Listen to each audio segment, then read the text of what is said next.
Today on the Trent Out Loud podcast. Over this past weekend, Doechii joined Lauryn Hill on stage in Miami, and of course, Nicki Minaj fans are not happy about it. I, for one, am ecstatic. Lauryn Hill and Doechii together are like peanut butter and jelly. Yes, they're both amazing separate, but together, they're magic. What up? It's Trent Out Loud, and I'm back with another episode.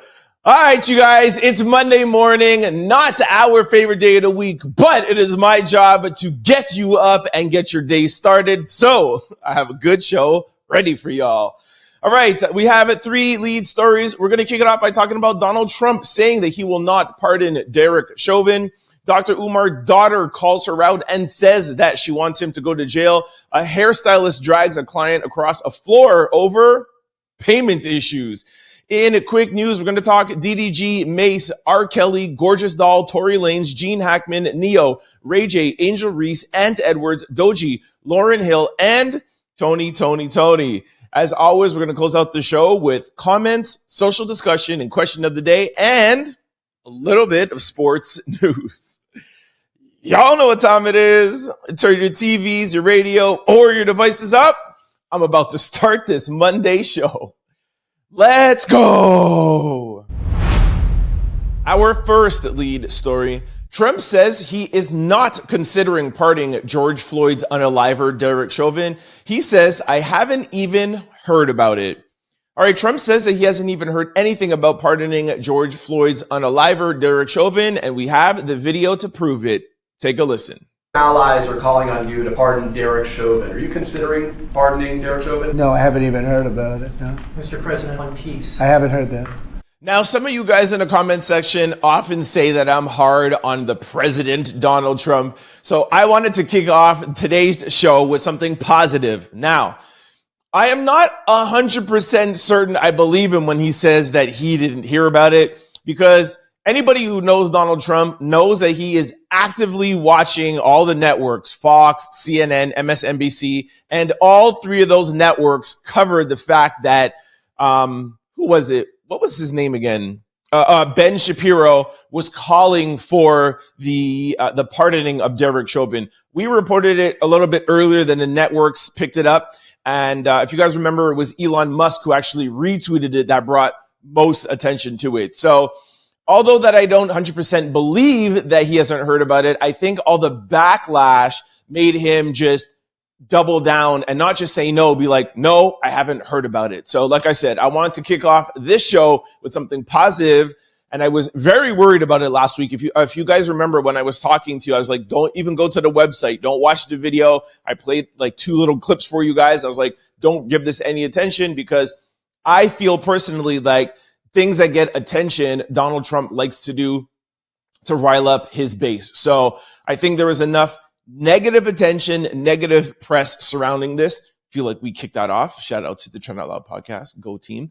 And so he is not even acknowledging this. He's like, I didn't hear about it. Good. So good on you, Donald Trump. Let me know what you guys think about this in the comment section below. I did see some people surprisingly saying that they do feel like he should be pardoned. Totally respect that you have a right to your own opinion, but I feel like last week we did a good enough job of letting you guys know all the reasons why he should not be pardoned. And just to cap it off, even if he was pardoned from his federal charges, the president of the United States cannot pardon somebody for state charges. So he still would be in jail for 22 years. The 22 years sentencing comes from the state charges. So there's nothing that Donald Trump could have done other than giving him a federal pardon, which would have almost kind of just been like, just as a matter of fact, like it wouldn't even have done anything. So, like I said, I feel like this was really just to rile up his base and do something. Anyways, Donald Trump has refused to do it, not even acknowledging it. Shout out to President Trump. And we have to do our part, Democrats, independents, of acknowledging when Trump does good things. So I hope I'm leading off the week in a positive note. Shout out to Donald Trump. Our second lead story. Not Dr. Umar getting called out. Alleged daughter blasts him over being a bad father and ignoring her messages. A woman claiming to be Dr. Umar's biological daughter is putting him on blast, saying he's been an absent father her entire life and is ignoring her when she is trying to reach out and contact her sister. She says that she's not looking for clout or a relationship, just a conversation. Y'all think Dr. Umar will respond or keep pushing? All right, so he did respond. I do have that follow-up. And then actually she followed up again. So let's listen to her first video that kicked this all off. Take a listen. Hey TikTok, so I just wanted to come on here with a small short announcement. I just want to start this video off by saying I'm not trying to get clout. I literally just want to have a conversation with my father. My biological father is Dr. Umar. He has another daughter. I tried to contact him about, getting to know my sister on my dad's side. He ignored me and never responded. I'm 22 years old now. My dad has never been to anything important, no graduation, no birthday parties, nothing. He has not been in my life. When you start a video off by saying, yo, I'm not doing this for clout, you're doing it for clout. Second of all, what she could have done if she really didn't want this to get herself any attention, like she's claiming, she could have come out and said, you guys don't know me. You guys don't know who my father is, but I'm going to tell you something about him. And this is just a warning to you, Dad. If you don't call me, then I am going to call you out. Like, give him a little bit of a chance. I fully understand it wouldn't have gotten that much attention, but it would have gotten enough attention to him. You could have sent him a DM or sent to people, sending around to family like, hey, such and such. I don't even think they mentioned her name, but your daughter is putting this out. That would be a way to, lightly threaten him before totally going out. So I feel like she is doing this for clout, and she actually is a streamer. So that's another reason. All right, let's just go over to Dr. Umar and see his response. He has a message and also a video. So Dr. Umar responds after alleged daughter calls him out for being absent in her life. Okay, so he put this out, and then we'll watch the video. So he says, good Garvey Day, and then he just talks a little bit about himself. And then he says, please ask this girl to stand on business by asking her mother to join in a three-way conversation about why her father hasn't been present in her life. I have no problems with this conversation being public, but her mother must be present for the conversation. She needs to keep that same energy and bring her mother to the table. I'm sure the truth will be revealed if all three of us are present together. I have absolutely nothing to hide, and I still have all my family court papers in case any lies are told. Trying to use your father's name to build your struggling streamer career is so not cool. It feels weird to hear Dr. Umar saying it's so not cool, but whatever. Let's listen to the video. Take a listen. I got family in Philadelphia everywhere, and you've been trying to find me? Stop the cap now. Where is Mama Smurf at? Get daughter Smurf and Mama Smurf, and then Papa Smurf. We're gonna have a nice conversation in front of the world. Let's get to the bottom of this. And I'm going to bring white man paperwork. Oh, yes, I have all of my white man paperwork. A Philadelphia woman has gone viral since calling out Dr. Umar. In the video she posted on TikTok, she shared that she is his biological daughter and she's been looking for her sister on her father's side. While sharing her story, she called Dr. Umar out for being an absent father. Since sharing her video, she says she got in contact with the mother of who she believes is her sister. Dr. Umar has addressed the woman and said he's open to discussing this matter, but wants the woman's mother present so all sides of the story can be presented. Okay, so let me start off by saying a few things, right? Y'all know me.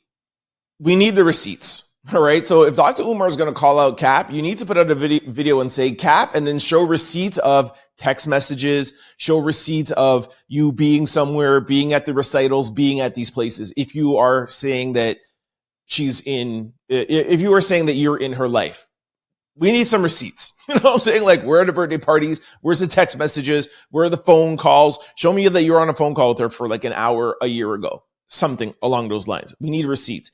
A.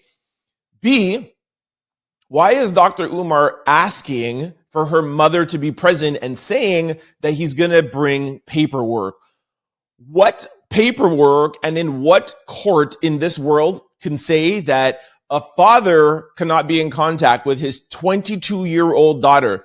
Now, if she was a child, then I would say, okay, I get it, right? Let's say she was, on example, like 8. And then you're like, oh, well, here, the reason why is because of this and this and this in the court, whatever.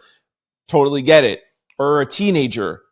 She is an adult. You know what I'm saying? So there is no court that can tell you that you cannot talk to your adult child. And I don't want to hear something that happened 10 years ago, because if there was some court or the mom did something 10 years ago, all of that goes out the window when she becomes an adult.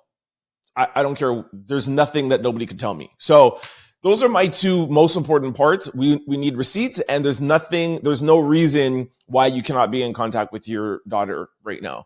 Other than that, like, this is not like any sort of attack at Dr. Umar or whatever. I know a lot of people, he kind of like rubs the wrong ways with his views and his ideas of what Black culture should be. Of course, there's a lot of white people that don't like him, and also a lot of Black people, but I'm not making this judgment from any of that. I'm just looking at this as a story that, of course, went viral over the weekend.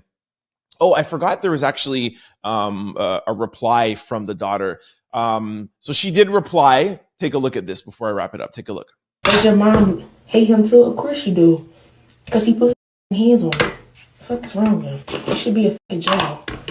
It's a lot about him that y'all don't know. He's a crazy, sick man. Sorry about that. Can't believe I almost forgot to play that part, her response. It's a Monday. Forgive me. So Dr. Umar's daughter accuses him of being a woman and claims that he put hands on her mom and belongs in jail. So Dr. Umar's alleged daughter is not letting up, and now she claims that he put hands on her mom. He should be in jail. He is a crazy, sick man. Okay, so so that's what I think the paperwork and the have your mom there has to do with it. I think that's probably what it is. That's what I'm hearing it is. Nothing too certain yet. But I'm sure a lot more will come to light. I also been hearing that this is not going to happen publicly. I think we all know that. I think he's just saying that he wants to have this public discussion, but that's really not going to happen. So don't think that we're going to sit down and wait for that theatrical release to happen with popcorn sitting down watching. It's not going to happen. Anyways, like I was saying before the video, again, this is just I'm just looking at the story as a story. From what we have presented to us, he's completely in the wrong, 100%. Again, I need to see receipts, and regardless of whatever she is claiming, the mother, whatever paperwork, you cannot be near her mother, because that's normally what happens when things like that happen. There's like a restraining order. Bro, she's 22. She is an adult. You can see her. So I'm going to follow up on this story. I'm sure there'll be more. Let me know what you guys think about Dr. Umar. Again, not about Dr. Umar, but what you think about this story. Am I being too harsh on him? Should we wait a little bit more? Are you like me that the fact that he's not coming out with receipts tells me pretty much everything I need to know? Let me know what you guys think in the comment section below. Our third lead story. Maryland hairstylist charged with assault after dragging client over payment dispute. All right, Prince George County hairdresser has been charged with assault after posting a now viral video that shows her dragging her client across the floor over a payment dispute. The hairstylist claimed that her client was trying to leave without paying for the $150 service. The video captured the stylist dragging her by her hoodie. However, the client says that she also was dragging her by her hair. I thought the whole time it was her hair, but whatever. Fox 5 DC reports that the client filed a police report and stated that the payment was accidentally sent to the wrong Cash App account, and maintains that she tried to pay her and was in the midst of figuring it all out. In addition, the family hired Jackson and Associates law firm to represent her, and she says that she will not hear the last of her. Crazy. Look at the video. Take a listen. The video that has more than 54 million views, you can see 18-year-old Jayla Cunningham dragging her 15-year-old client by the hooded sweatshirt, saying, "Sit right here until somebody says it. I'm not this type of right? You lucky I ain't watching." Jayla claims the 15-year-old was trying to leave without paying for the $150 service that included a weave with tracks. Jayla cutting the weave out of the teen's hair with scissors because she says the teen did not pay for the service. All right, that's a pretty wild story. I feel like there's some things missing on both sides. Again, the same thing I always say. Where are the receipts?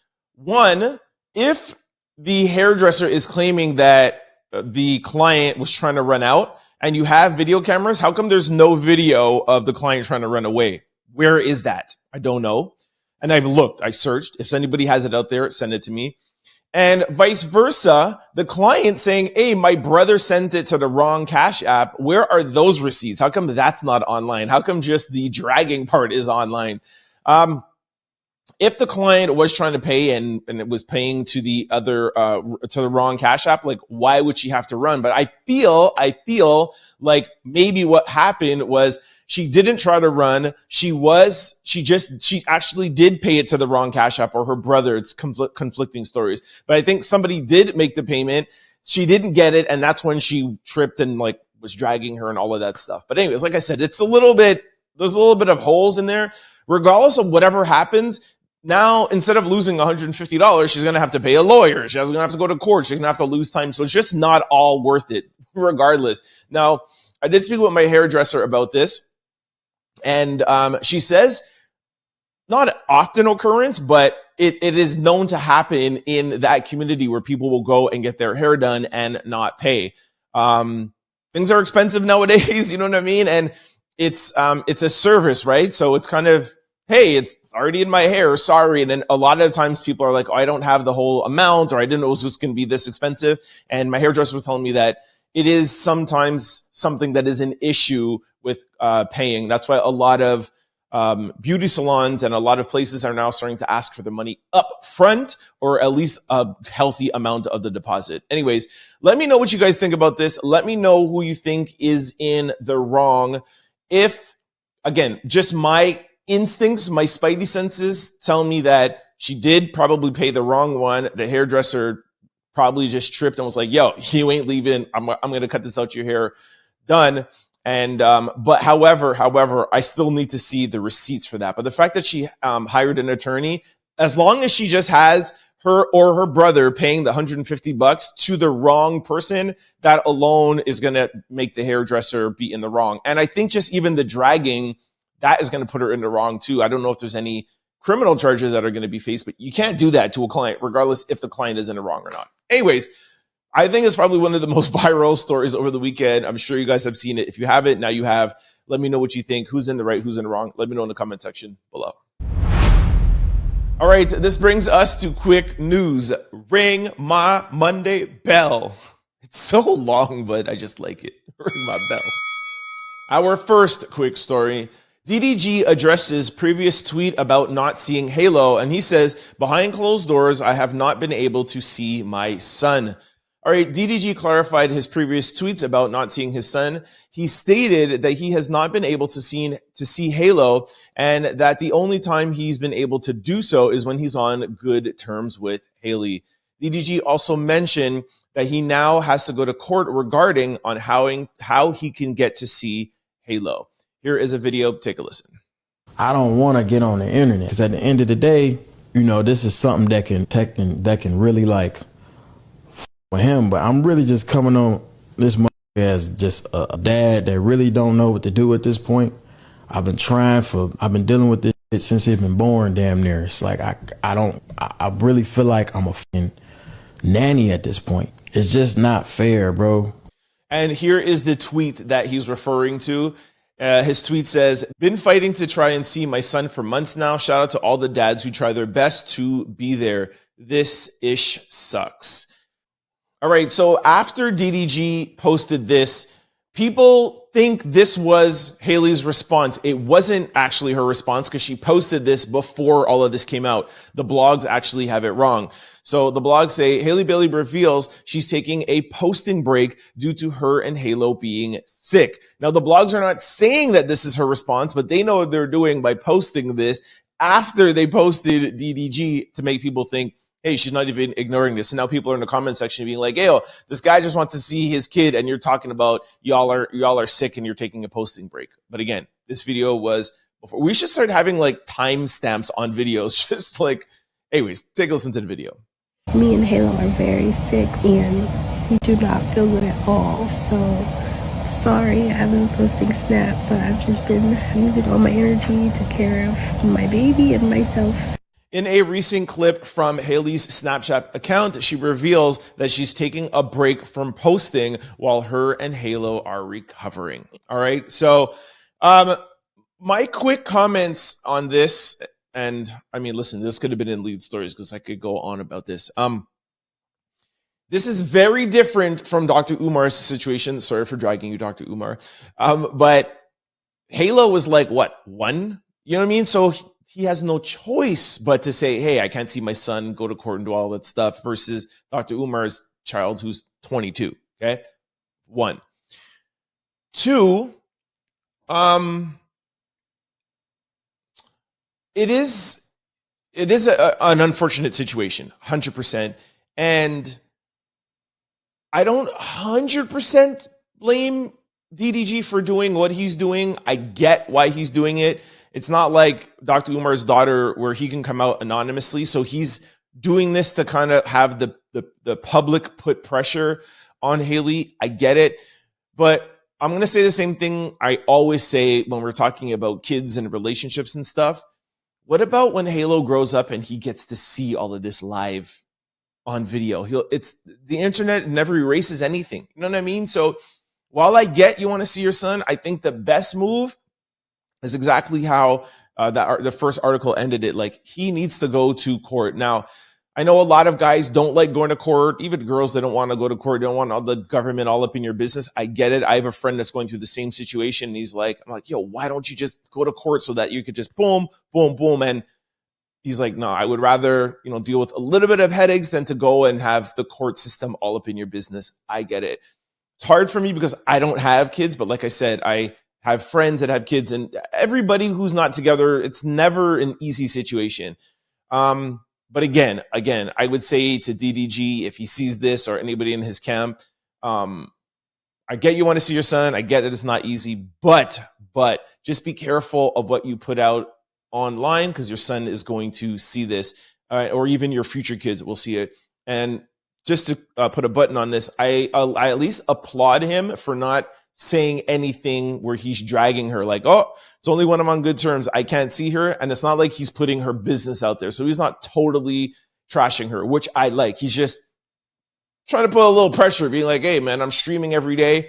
I'm going to let people know what's going on in my life. And as a streamer, you got to let people know what's going on in your life, right? I mean, that's what a streamer's content is all about, right? So anyways, let me know what you guys think about this. I think between this and the hairdresser was the two most viral things going on this weekend, but let me know what you think about DDG and Haley. A lot of people still are in the comment section be like, oh, I just hope I hope they could get back together. I hope they could work it out. I really think it's beyond that. I think the relationship is done. And let's see if they could maybe maintain a good parenting relationship. That's what I would like to see. Anyways, let me know what you guys think in the comment section below. Our second quick story. Mase reveals he's dropping his new album in May on the first day of Diddy's trial. Mase revealed he's dropping. Okay, it's the same thing. I thought this was hilarious. I don't have a video because there's nothing really that he's saying that's important, other than the fact that he's dropping his album. And I wanted to throw this in here just to remind y'all to be a good person. You know what I'm saying? I'm sure Diddy is in jail right now, going over every strained relationship in his life, just being like, yo, why did I play with people? Mase is releasing his album the day Diddy's trial starts. He hates him that much. He's celebrating and like, yo, I'm releasing an album, yo. And also too, he just, the algorithm is going to be algorithming that day. And basically like, yo, just let me, let me get into this. He's also going to talk about Diddy, but May the 5th, Diddy is going to be the number one most trending topic. Mase is going to drop. It's a smart move, marketing wise and strategically, but he knows that he just wants to get the last laugh. We have all heard about the Mase and Diddy and how he just did him wrong and all. I mean, pretty much anybody that was signed to Bad Boy at one time or another said something about Diddy's money situations being horrible. But just remember, man, whether you're at the top, whether you're at the middle, wherever you are, there may be a day where you could be at the bottom, and all of those people who you did something to on your way up to the top, they'll all be there when you're at your worst. So that's why I always try to be a good person, man. You never know what is going to happen in life. So Trent Out Loud is just giving you a little nugget for this Monday morning. Our third quick story. Y'all here for it? R.Kelly sings When a Woman's Fed Up and Step in the Name of Love on a podcast through a prison call. Kelly is in the slammer showing that he still got it. Take a listen. Hello, I was called and told to sing happy birthday to somebody. So, how are you? I'm great. You ready? Oh, you gonna sing to us? Okay. We are ready. We're ready. Standing here looking in the mirror. How are you? Intimate Tea with A and P is the name of the podcast. I don't like this. I don't find it's cute. I don't think it's funny. No, I don't want to hear anything that has to do with R. Kelly. I've said this a bunch of times. I used to be the biggest R. Kelly song. I have every R. Kelly album. Y'all know I tell you my favorite genre of music is R&B, then reggae, and then hip hop. So you cannot say that you love R&B and not have been a fan of R. Kelly, arguably the king of R&B. They say that he's the R in R&B. However, you cannot know what he has done and then listen to his music and think that everything that he was saying in his music was to those people. And we don't have to go and talk about it. So while people say you need to separate the artist from the person from the art, when you have that kind of crime, no, I can't separate that, man. I don't want to hear an R. Kelly song. I don't want to play it. When I used to be on the radio, no, not playing R. Kelly, not doing it. And don't give me your opinion because, well, you can give me your opinion, but this is not an opinion because he has been charged. He's been found guilty of his crime. So it's not even like a Diddy thing where it's like, hey, we don't know. That's like, no. He's been found guilty. We saw the videotapes. You know what I'm saying? Like even before that he was found guilty. So I don't know. I don't know about y'all, but R. Kelly, not down. Our fourth quick story. Gorgeous Doll says she warned Future he should have learned from Davido begging on his knees before she exposed him. All right, Gorgeous Doll says she warned Future. Why do they always put the same catchment as the title? Gets me every time. Anyways, last week I said I was done talking about Gorgeous Doll 100%, and I even blamed my staff for putting the story in quick stories. However, I put this one in today because I had no idea that Gorgeous Doll was linked to Davido and that he actually begged her to stop. How did I miss this? Actually, you know what? I'm actually going to blame my staff for missing this. Lord, take a listen to this video of Davido begging her to stop because he is married, and just take a listen. Really should have learned when I had Davido on his knees begging for me to please stop. And I didn't even do what I did. I didn't do anything at all. Okay? He was just sending me videos. Please, Courtney, please, yeah. Please.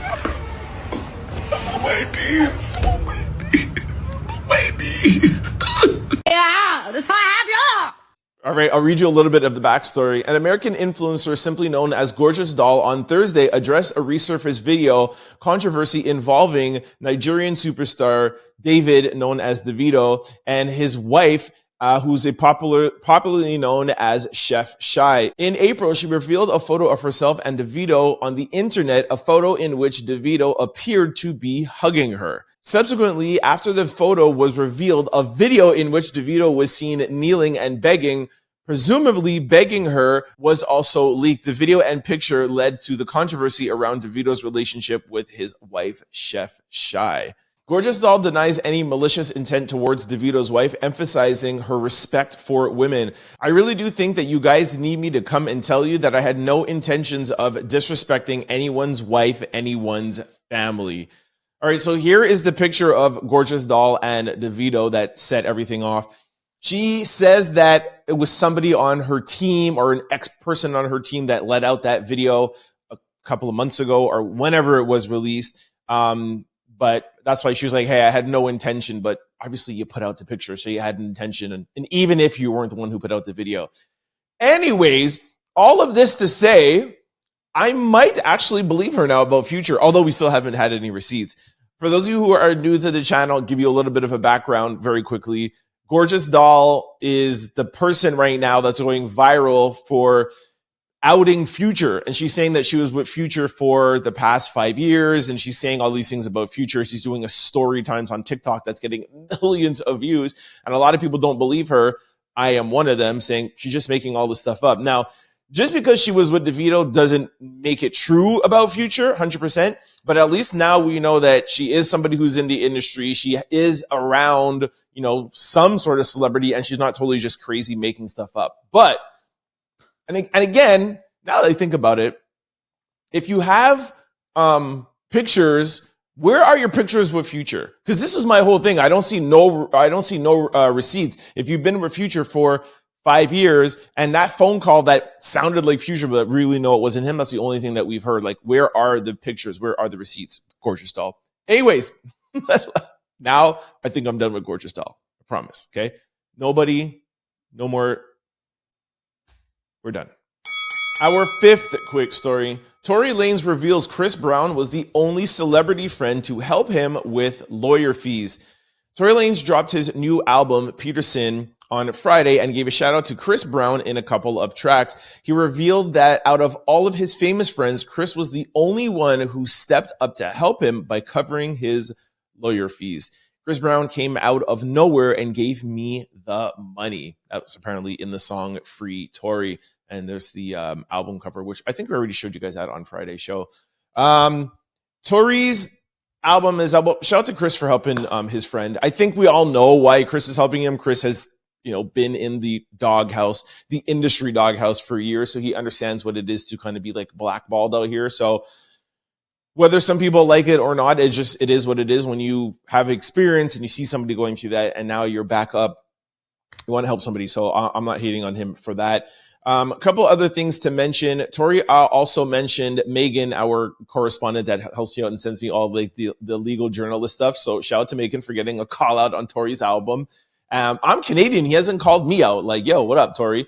And the other thing I was going to say is I have been hearing over the weekend that the streaming platforms, Apple, iTunes, and Tidal, you know, the J and Tidal, although he sold it, maybe still has some influence over there. Does he still have some part ownership? I don't remember. Anyways, I have been hearing that streaming platforms are being accused of suppressing Tory's album. You all know that he's in the doghouse. You all know that Megan is signed to Rock Nation.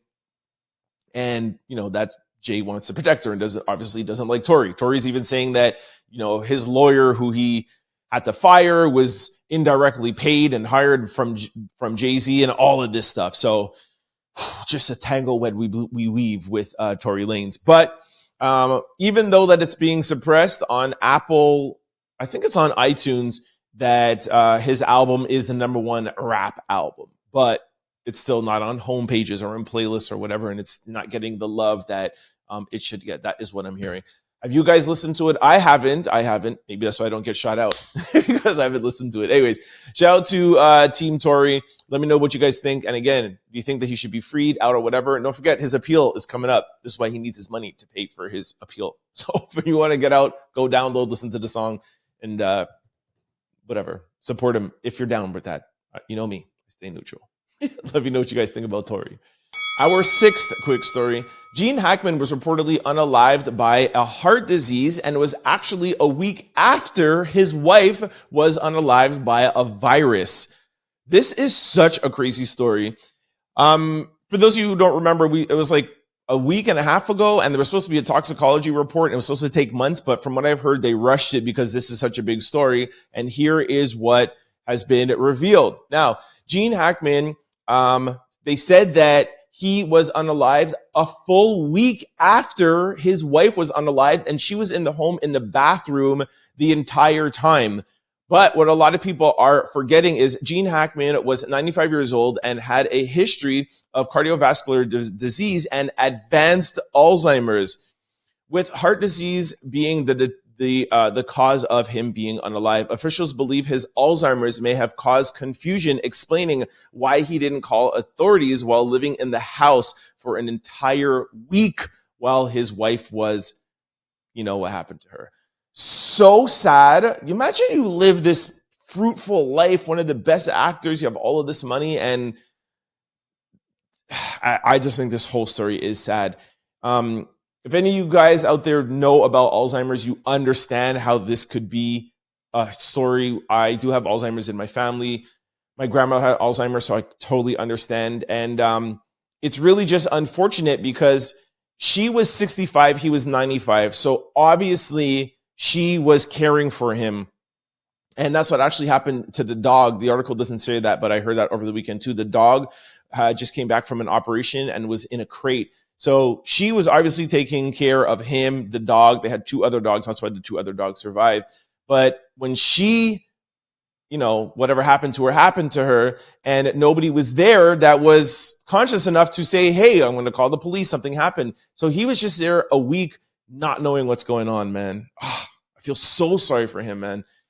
Anyways, I hope we could put this to bed. I heard a couple other things popping up that like the police are trying to do something.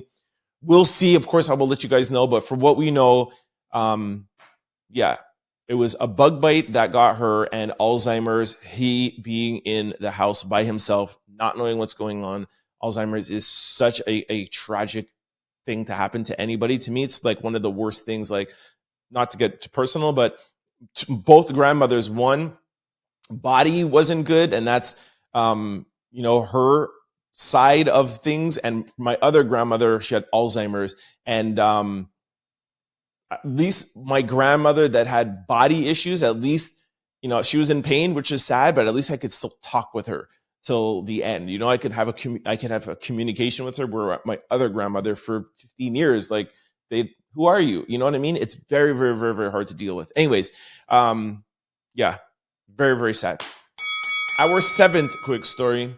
Apple will reportedly be releasing its first foldable iPhone in 2026 for $2,500. All right, reports are confirming that Apple will be releasing its first foldable iPhone late 2026, featuring a premium book-style design with a price tag of $2,500. The device is set to offer a 5.5-inch outer display, pairing with a crease-free 7.8-inch screen, and it will incorporate a Touch ID and a slide button instead of Face ID. Who asked for this? This is the last thing I want is an iPhone, but you guys know the techie thing of me is Apple, so I had to let you guys know. I saw a couple people in the comment section like, oh, this would be super cool. I did say I think the only people that would want something like this is girls. If you're like going out, on a night, you have that small person, your big phone cannot fit in there. I get it, but you're going to spend $2,500 just so that your phone can fit in your purse. I don't know what guy is going to want this. Like, I don't know, but it is kind of cool though. Our eighth quick story. Tyler Perry trends after fans react to part 2 of his hit Netflix series, Beauty in Black. All right, looks like Tyler Perry's fans are loving the new episodes of the hit Netflix series, Beauty in Black. The filmmaker trends earlier today following the March 6th release of part 2 of the drama series, with commentators sharing their thoughts and many giving Tyler props on a job well done. Are you watching part 2 of Beauty in Black? So happy to hear about this. Y'all know I need shows. I'm an insomniac and I have a problem sleeping at night. And I need a show. And I'm very, very happy this was back. Wasn't like overly in love with part one. I found the acting like a little bit hard, but it's total Tyler Perry style, right? It's quick TV. But the story is good, a lot of drama, so I'm happy it's back. I'm gonna maybe try to watch it tonight. Let me know if you guys have watched it, if you're excited that it's black. I mean, black. Black TV is always good TV, right? Anyways, let me know what you think about Tyler Perry and if you watched it. Our ninth quick story. Neo opens up about his polyamorous relationship and shares the rules his 4 girlfriends must follow. It's more than just having a every night, a group activity every night, okay? Oh my gosh, between Neo and Gorgeous Doll, gosh, who keeps putting these stories in here? Neo is keeping it real about his polyamorous lifestyle and shutting down the misconception about it, what it actually means. While stopping by the Real 92.3 LA, the R&B legend got candid about his multiple relationships, about how his multiple relationship serves more than just his needs. According to Neo, it's all about partnership and building a support system, especially when it comes to his 7 children. He said, I do partnerships, not ownerships. I don't even want to own you. I want to be in a partnership situation. I don't demand exclusivity or ask for it. Nothing like that. If you offer it, I'll accept. And then there are rules to follow. But nothing is above a conversation as long as we're being honest. Oh my gosh. Can we please put an end to this neo-polyamorous ridiculousness, bro? You're a star that has a bunch of groupies around him, all right? Stop it. Anyways, here's the clip. Here's the reality of it. I do partnership, not ownership. Sure. You're not my property. I don't even want to own you. I want to partner in this situation. I don't demand exclusivity. I don't ask for it. Nothing like that. If you offer it and I accept, there are rules to follow. Now, on the same side of that, nothing is above a conversation as long as we're being honest. Again, if you offer exclusivity, meaning just me and only me, and I say, all right, you sure you understand that your exclusivity to me doesn't mean exclusivity to you? This is a decision that you're making on your own. If you make that decision and I say, all right, cool, well, here's the rules that I need you to follow. The fact that he's like, I don't even want to own you just bothers me. You know what I mean? Anyways, like I keep saying with Neo and this polyamorous, I don't understand why this is an ongoing thing. It's literally been like 2 weeks we've been talking about Neo and these freaking girls, man, driving me nuts. As I always say, the test will be holla at me in like 4 years, 3 years. If any of those girls are still around, any of them, I will be impressed. And I'm being like extra generous. I bet you even in a year, they're not going to be around. It's not a relationship. Relationships last, they build, and real polyamorous relationships are a thing. This is not it. There's no way. I don't believe it. Stop it. Our 10th quick story. Ray J claims he started the beef between Lil' Kim and Nicki Minaj. I wanted her and Kim to be straight. I think that it's on the right path. Well, that's a good start, Ray J, especially if you are the one who started it. Take a listen to Ray. I kind of started the whole Lil' Kim, Nicki Minaj beef when I spoke out of turn at a Lil' Kim concert. Here is the clip that he's talking about. You know what I'm saying? Lil' Kim says you cannot show really I love her, right? But I've been seeing a lot of imitators, a lot of imposters trying to do what Kim do. You know what I'm saying? All right, shout out to Ray. Ray knows how to keep himself trending out here in this algorithmic world. Woo. Yeah, listen. There is so much more between the beef with Lil' Kim and Nicki Minaj. Ray didn't start it. He didn't help it by making those comments, but trust me, I know that beef, and there is so much more beneath that. Ray didn't start it. Now, him saying that it's on the right path is also a little bit of cap. It's not as aggravated as it once was, but it's not like they're gonna like come together and be on each other's albums. You know what I mean? I think they're just both more like, hey, we're grown, we got kids, let's put it aside. More importantly, what I would like to see is I'd like to see Lil' Kim and Foxy Brown get back together. That is more important to me than Nicki and Kim. But I mean, I hope they all would get together because you know me, I love female hip hop. So yeah. But shout out to Ray. All right. Our 11th quick story. Angel Reed clarifies podcast comments after sports fans assume she was calling to boycott the WNBA over pay. Angel Reese has never been one to hold her tongue when it comes to standing up for the WNBA players and their worth. The rising star, who has already become a major voice in the league, recently sparked debate when she spoke about potential actions players might take if salary negotiations do not improve. During the latest episode of her Unapologetically Angel podcast, Reese got real about the upcoming WNBA Collective Bargaining Agreement, CBA, in which it's set to negotiate the 2026 season. Talking to fellow WNBA player, Reese made it clear that players know their value and they will not be settling for less. Here is a clip from, do we have a clip? No, here, sorry. We have a comment that she put out on Twitter. This is what she read. This is what she wrote. I love how y'all have a selective hearing. I said, I'm hearing if they don't give us what we want, we sitting out. And that's the truth. I never said anything about the NBA. We are prepared to stay at the negotiating table as long as it takes. Here's a link to my podcast so you can hear the conversation too. I'll continue to use my voice to speak for what we want and deserve as a league. Thank ya. I knew I was right. I do have a video. Take a listen. Give me some grace, okay? It's Monday.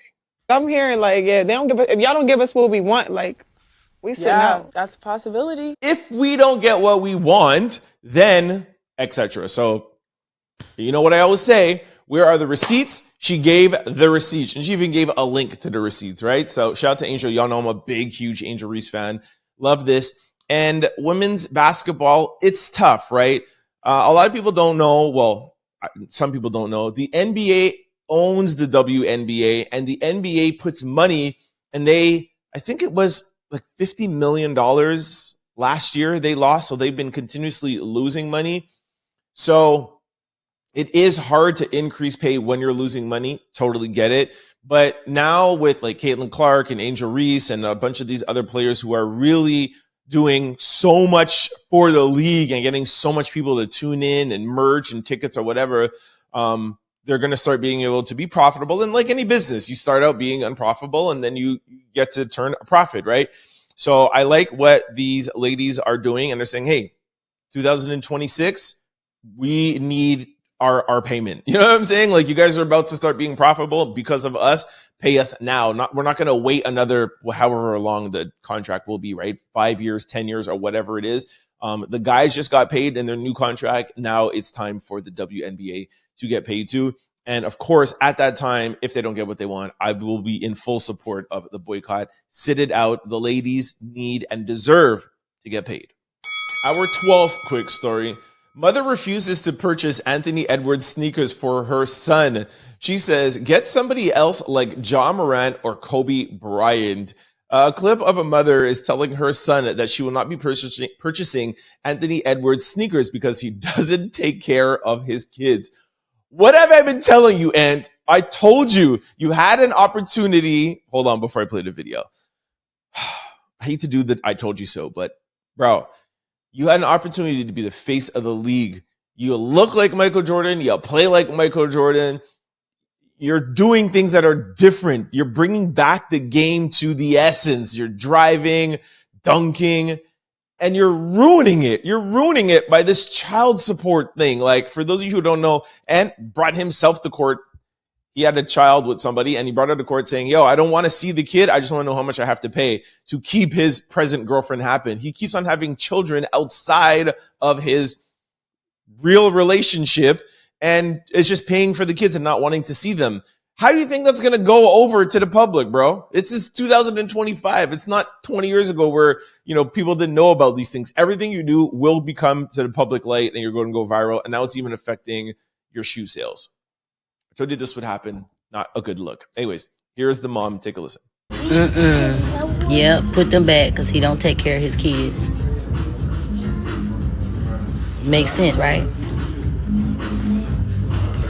Get somebody else like John Morant. He take care of his daughter. Kobe Bryant. Move, Jelani. I like the kid's face. He's like, he thought about it. He's like, yeah, nah, I don't want that. You know what I'm saying? I thought that video was cute. Anyways, I hate to say I told you so, but our 13th quick story. Ayesha Howard defends Antonio Edwards after mother refuses to purchase his sneakers for her son. She says, I think it's unfair. Let's just get right to the point. You know why she thinks it's unfair? Because if Anthony Edwards starts losing money and he doesn't keep up making his money, then his child support payments will get less and less. That's the only reason why she thinks it's unfair. Because the only reason why we know about this is because of you. So you called him out. And then you're like, yo, it's not really fair. A tangle web we weave. Ayesha Howard is coming to the defense of her daughter's father, Anthony Edwards, after a mother went viral for refusing to purchase her son, Anthony's sneakers. In an exclusive statement, Ayesha tells us the situation is unfair. If you recall, Anthony is facing criticism for fathering several children outside of his relationship and not being an active father to all his children. Anthony has 3 children with 3 different women and is reportedly the father of a 4th child with a 4th woman, who is Ayesha. Ayesha has been vocal about the NBA baller's shortcomings, recently sharing the now deleted screenshot of her alleged DMs with Anthony amid his reported refusing custody and visitation with their infant daughter.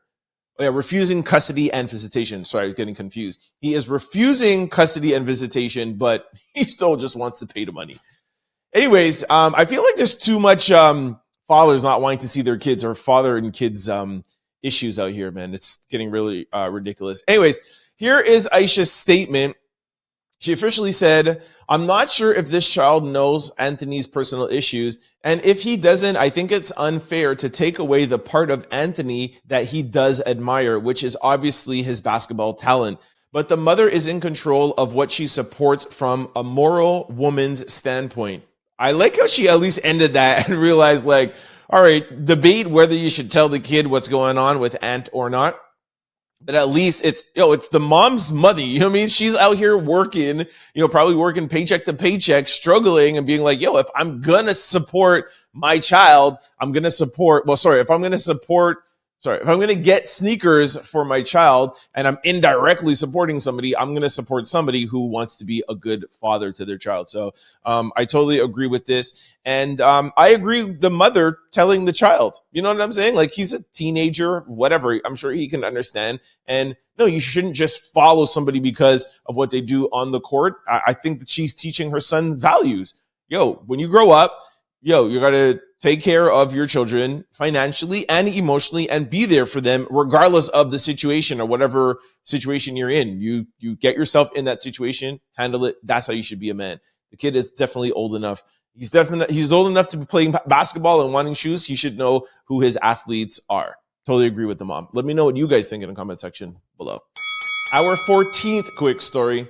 Lauryn Hill and Doechii perform That Thing. Yo, shout out to Lauryn Hill, man. One of my favorite albums of all times, Miseducation of Lauryn Hill, album of the year at the Grammys. Woo! Miss Lauryn Hill brings out Doechii to perform That Thing together during a historic moment. Take a listen to this incredible moment. Here we go.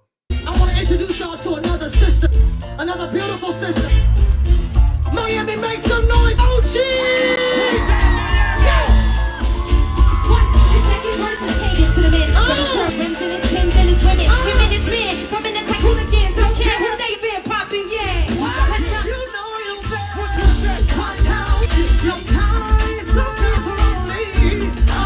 How you gonna win when you ain't right with that? How you gonna win when you ain't right with that? Girls, you know you better watch out. Yo, that's my song. That thing. Anyways, shout out to Doechii. You guys know I'm a big Doechii fan, and of course, Queen Lauryn Hill. I've met a lot of celebrities, I've never met Lauryn Hill. I came close one time, But I think that would be like the one and only time that I would like fan out. Like, yo, we're taking pictures. I'm getting autographs. Like, I'm going to fan out for real.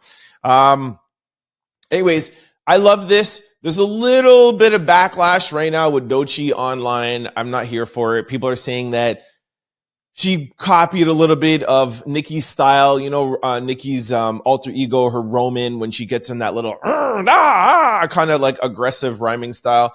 Doechii has said that Nicki has inspired her and also Eminem. I don't think there's anything wrong with it personally. However, I do understand the Nicki fans or people even saying, yo, you got to do your own thing. And I think it's just more, I think it's just a little bit harder for people to deal with because Doechii is such an original that people are like, look, you cannot be this original person that stands out so much. And then, you're taking something from Nicki. And even the growling, it is very, very heavily Roman inspired. I will say that. The minute I heard it, I was like, oh, it's Nicki's, Roman. I see where you're coming from.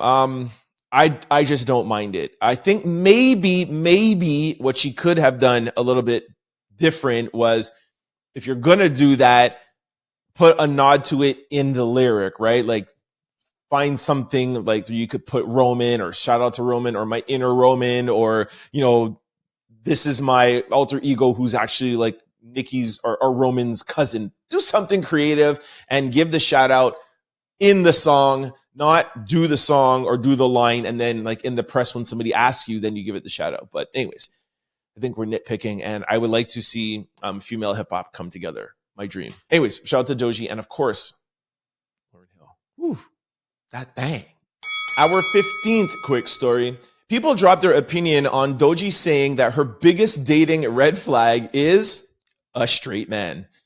I love Doechii, man. Doechii has ruffled a few feathers in a recent episode of Hot Ones where she says a straight man is her biggest red flag in a relationship. If you recall, Doechii has been vocal about liking both men and women. In a recent interview with The Breakfast Club, the Grammy Award-winning artist said, I like going on both sides, and I'm cool with that. And she's even dated men who go both ways as well. She has no problem with that. So here's a little clip. Take a listen. Okay, what's my biggest dating red flag? This is a huge red flag for me. All right. It's so crazy. I was going to say men. All right, one comment says, if Doechii thinks dating a straight man is her red flag, that's her prerogative. It's her dating preferences. We got to stop being mad at not being an option for everybody. It's a non-issue, honestly. So a lot of guys were in the comments saying like, oh man, another woman out here dragging us. I'm not listening to her music. It's like, give me a break. Like, give me a break. Like, it's her, what she likes. Done. And that's really what I like about her, especially now in 2025. It's really not super popular to be talking about these things, right? With Republicans and like the wave that's coming in. Like, this was more like a 5 year ago kind of thing. And that's what makes me believe that she's just being real and she's just who she is. And as a straight man, I have no problem with her thinking that I am a red flag. I actually even get it. However, I still think even a guy that is on the other side or that goes both ways is still a red flag too. I don't understand why she's specifically just calling us out. I would like to like dig a little bit deeper. I don't want to stereotype, but I would figure a guy that has, that's going both ways, doesn't he have a little bit more options? Wouldn't he be even more of a red flag? But I don't know. Maybe they're more loyal. I don't know. It goes beyond my scope of things to know about. Anyways, let me know what you guys think in the comment section below. Are any straight men out there? Are you offended by this? Let me know. Our 16th quick story. Toni member Dwayne Wiggins is unalive following a battle with bladder cancer. Yo, Toni, one of my favorite groups, one of my favorite songs of all times. Do you know what today is? Well, baby, it's our anniversary. Tell me you do not have an anniversary and don't play Toni. Like, you cannot have an anniversary without playing that song. Very, very sad, man.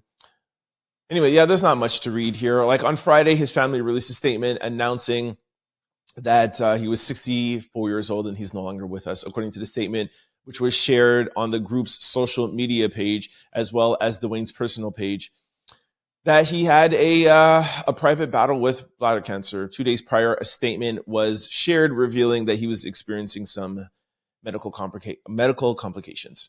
Very, very sad. Iconic group. Iconic.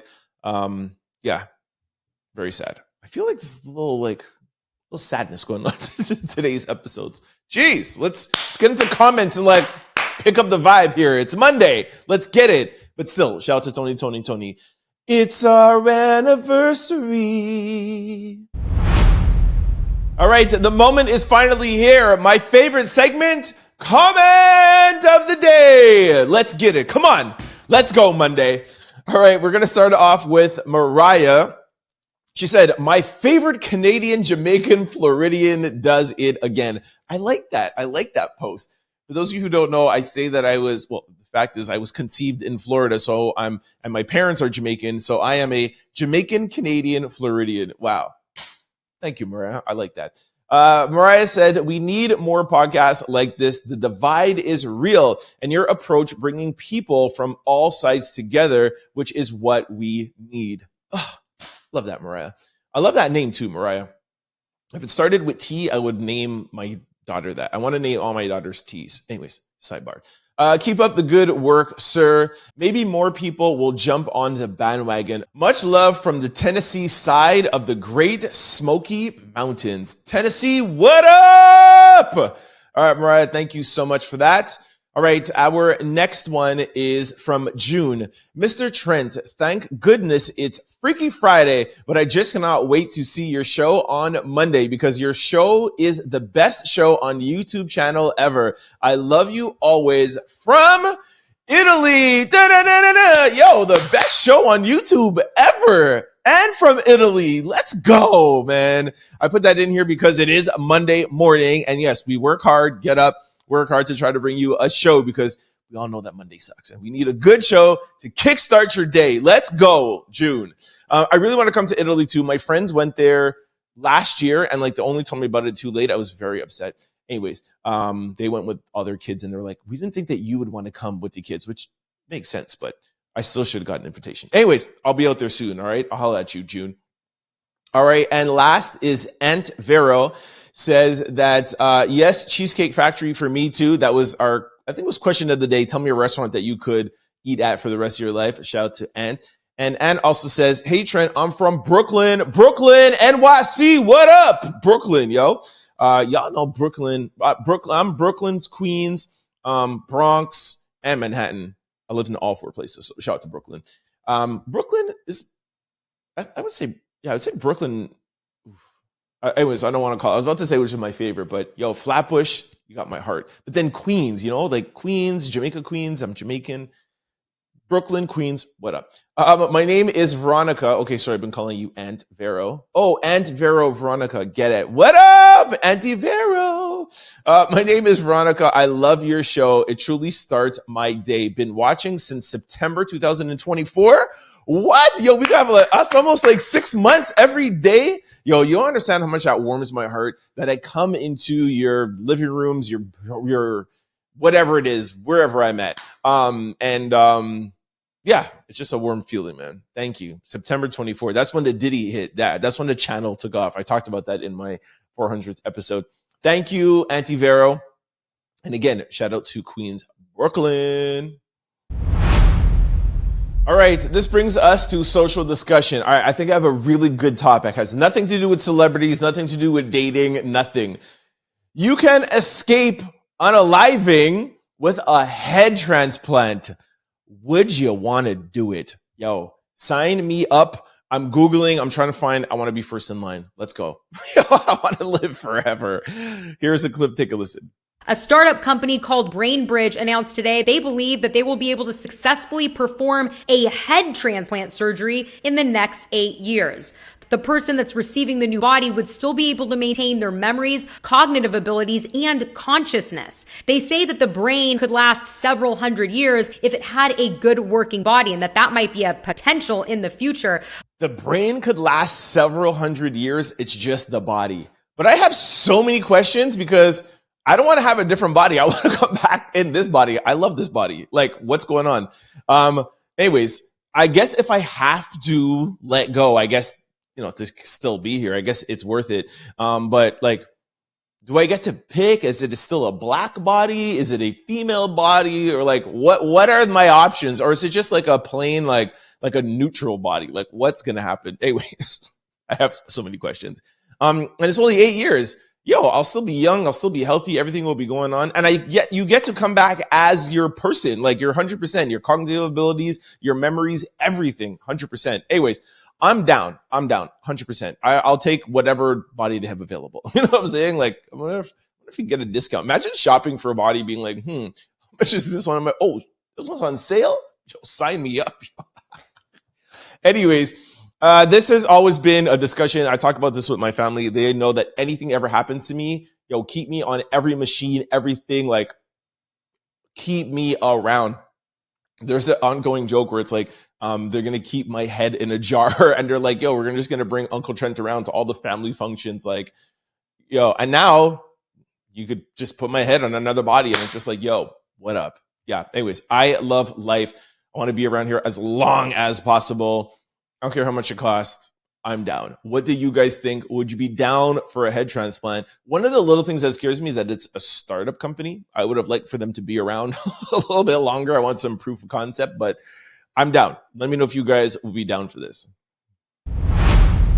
All right, we are finally here. Question of the day. What's the brokest you've ever bid? All right, Tom825 said, I went for a coffee date because I knew I had $13. As soon as we got to the place, I got a notification that a payment had been made to Hulu. Most terrifying I've ever been in my life. That's funny. I wonder if it's true or he's just trolling. Imagine only really having $13 and then the payment goes through. You're like, damn, sucks. Anyways, somebody else said, I went to Subway knowing my card was going to decline, hoping they would give me free food anyways, and they did. That's funny.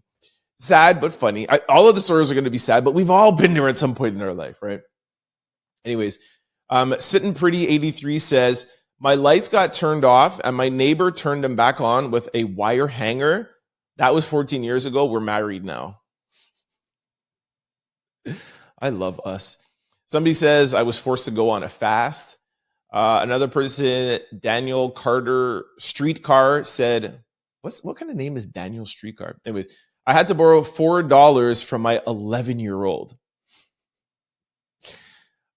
Queen Jazz said, I put $2 in my gas tank.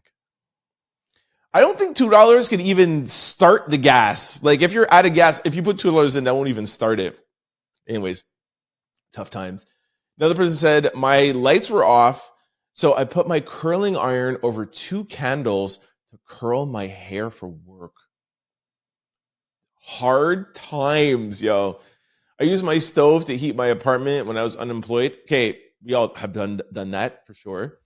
I did that once and slept in the kitchen because it wouldn't heat the rest of my little apartment. Tough times. Somebody said I slept for dinner. T for real said, it's against my religion to tell y'all my business. Another person said, I slept for dinner and prayed for lunch. Mighty Alyssa said, going to sleep more grateful tonight after reading these comments. Yo, I always say whatever happens in life, you got to be grateful because somebody is always much worse off than you. Most often you. If you have electricity, you're already in like the top 2% of the world. You know what I mean? Anyways, another one here. I was so broke, I ate cereal with a fork to save milk for tomorrow. The fact that you had milk, that was great. You know what I mean? I'm assuming he or she put the milk in, softened it, and ate it and saved the milk. I've not had the milk and had to use water to soften it up. So you had milk? Gee, you're living life. All right, the last one here says, I never knew rice could be eaten so many different ways. As long as I have rice, I'm straight. I used to eat canned rice, and my sister would make fun of me, man. Everybody in my family used to make fun of me. Yeah, you'd come over and I had like, what was the brand? I think it was called Dainty Rice or something like that. Anyways, Yeah, I used to live off of that, man. Anyways, I have so many broke stories. Like, I start off my book with my broke stories. But one that really stands out is I had $3.45 in my bank account. And well, I'll tell you two stories. So, because one, I'll end it off positively. So I had $3 and something cents in my bank account, and I was at the club with my girlfriend at the time, and we got into an argument, and I left, and I was like, yo, I'm out. Or she left. I can't remember this story. Anyways, somebody left, and I was like on my own to get home, and we were in Toronto, and it was snowing outside, and I didn't have enough money for a cab. I think we maybe came with her friends. Somebody had a car that we came there with, and I either left before, I left after, and it was like an hour and a half long walk home in the snow in Toronto when it's cold, man. Like, I just remember being like, yo, this is one of the lowest points ever in my life. Another point where is that, again, in Toronto, those are tough times. I was struggling trying to make it in the music industry. Anyways, I had to live in an attic, and I lived in an attic, and we had to share a bathroom. I had to share a bathroom with 6 other dudes, and it was so bad. The water was horrible. The hot water, it was just tough. So I had a membership, a free membership at the Y that my dad actually hooked up for me because he volunteered in Montreal. Anyways, got me in the Toronto one. I used to have to go to the YMCA to shower. You know what it is? Waking up in the morning, putting on clothes and you're dirty, right? So you're putting on like a jogging suit or whatever, going to the YMCA, shower, coming home, then getting ready to go out. Tough times. But I remember I said I was going to end it off with a good story. My house right now has 6 bathrooms in it. So I went from not having a shower or a bathroom of my own to my house having 6. I could shower in a different bathroom every day of the week except for Sunday. So work hard out there, kids. Never give up. All right, this brings us to sports news. LeBron James pressed Stephen A. Smith. Okay, most of you by now, I'm sure, have heard or seen the viral clips of LeBron James pressing Stephen A. Smith at the Knicks game. I think it was Thursday night, if I'm not mistaken. Anyways, so a lot of people have been talking about it, but this one content creator has is looking at it at an angle that I didn't think about, and I would like to highlight that. I think he did a good job. So he wrote and he said, yo, your new nickname is No Smoke Stevie. You've been taking shots at LeBron James his whole career, and he never responded to you. So now you try to take hate on his son publicly, but when you get pressed in person about it, now you want to take it back and have a private conversation. That's that little shoulder behavior that I've been speaking about. So in Stephen A. Smith's response, he was like, yo, I wanted to take the conversation privately. He told LeBron, he's like, yo, if you have something to say, why are you saying it to me on this court now? You have my phone number. And at first I was like, yeah, why didn't he? But like this content creator, I have a video, but like this content creator is saying is like, yeah, but you're publicly saying things. So why would he come to you privately and not publicly? So it makes sense. Match energy with energy. And another thing that he mentioned is Stephen A. Smith has so much mouth. That's his job. It's what he's supposed to do, right? But he has so much mouth and so much smoke for people. How come you don't have that smoke when you're in person? It's called standing on business. Like you're supposed to keep that same energy at all times. So in the clip with Stephen A. Smith, you see Stephen not really saying as much and kind of like backing down to LeBron. And I think that is the bigger issue. LeBron comes up and talks to you. You should be like, yeah, well, yo. And he has points where, hey, his point is, yeah, well, Bronny is in the NBA. I should be able to talk about him, et cetera, et cetera. But why are you talking on your platform and your YouTube page? But when LeBron's in your face, you're not saying anything. You're like, all right, cool. I won't say anything anymore. You know what I mean? Really doesn't make sense. So anyways, let's throw it to the video. Take a listen. Little shoulder Stevie. Come on, man. You was standing right in front of that man's face. Where was the bass in your voice, Steve? Because we hear you every day talking crazy about this man, hating on his son because you hate him. And you had your opportunity last night. You had your moment. And what did you do, Steve? You did what dudes with little shoulders do. You tuck your tail between your legs like a chump, Steve. Got to keep that same energy, man. And you're on the court. Like, what's he going to do to you on the court? It's not like he like rolled up on you like in an alleyway with like his boys and you're like, okay, shoot, maybe now's not the time. You're on a court with a million people in front of you. Like, he ain't going to do nothing to you, man. So keep that same energy. If you're ready to talk, that's why I'm always very careful whatever I say on my podcast, on the show. I know this is public for public consumption. And anything I say here, I have no problem saying to someone's face at all. Actually, we'll say more to their face than in front of the camera, to be honest, guys, because I just keep it like 100% real. You know what I'm saying? Like, I am Jamaican to the core of me. So I have no problems keeping it real. But got to be careful of what you say and when the camera's in front of your face, and then changing your tone when someone's not, you know? Anyways, let me know what you guys think about this in the comment section below. All right, you guys, we made it through. That was our Monday show. I hope you enjoyed it, and like the comment section saying, I hope it was something to help you get through your day and pick your morning up. If not, at least I know my singing kind of gets you guys through. No? Hey, do you know what today is? It's our anniversary. And you got 2 songs. You got anniversary and that thing, yo. All right, I'll spare you. I won't do that thing. Anyways, thank you so much for kicking it with me, guys. I really enjoyed myself. Honestly, doing Mondays picks me up too. So I hope it is a pickup for you guys, because I start off being like, oh my gosh. And then as I get into it, I'm talking and I'm making jokes. Makes me feel good. So love these Monday shows. Just Monday itself is a drag. Anyways, let me just close that out before I keep talking too much. We'll save the extra talking for like Thursday and Friday episodes. Woo! Thank you so much for kicking it with me. Before I let you guys go, we're going to remind you guys of all the ways to keep up with the Trent Out Loud podcast. For those of you who are used to watching on YouTube platform and you are going in your car or on a flight or somewhere where you cannot access the show, guess what? We're available on all podcast platforms, so you can download the episodes. Just go to your desired site, type in Trent Out Loud, the show will pop up. Don't forget to hit the follow or subscribe button so that you can be notified every time we upload a new show. And just like YouTube, we upload daily. Vice versa for my podcast people. We have a message for you.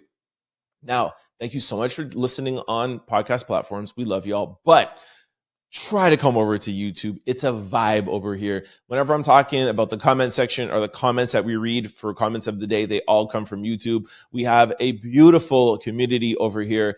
And like we said earlier, one of the comments, it's both sides. You have people from the Republican side, Democrat side, independent side, or regardless if it's not even politics, it's both sides of whatever story we're talking about. And we have a discussion in the comment section. This show is our show, right? We share it. So we definitely need you guys. So podcast people, try to come over to YouTube and make sure that you at least drop a comment in the comment section. All right. Just come over to YouTube, type in Trent Out Loud. The show will pop up. Don't forget to hit the subscribe button. Don't forget to hit the like button. It's Monday.